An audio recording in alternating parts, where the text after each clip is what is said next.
اسی نے انسان کو ٹھیکرے کی طرح کھنکھناتی مٹی سے بنایا اور جنات کو آگ کے شعلے سے پیدا کیا، تو تم اپنے پروردگار کی کون کون سی نعمت کو جھٹلاؤ گے؟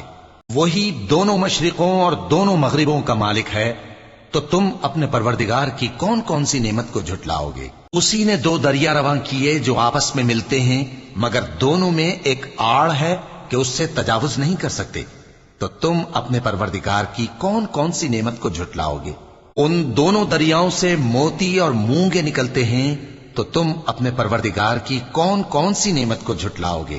اور جہاز بھی اسی کے ہیں جو سمندر میں پہاڑوں کی طرح اونچے کھڑے ہوتے ہیں، تو تم اپنے پروردگار کی کون کون سی نعمت کو جھٹلاؤ گے؟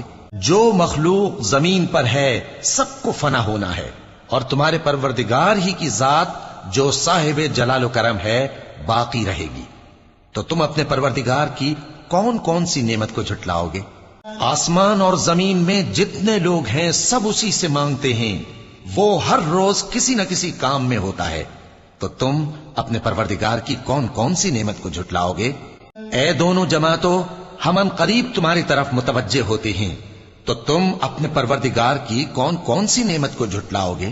اے گروہ جن و انس، اگر تمہیں قدرت ہو کہ آسمان اور زمین کے کناروں سے نکل جاؤ تو نکل جاؤ، اور زور کے سوا تو تم نکل سکنے ہی کہ نہیں، تو تم اپنے پروردگار کی کون کون سی نعمت کو جھٹلاؤ گے؟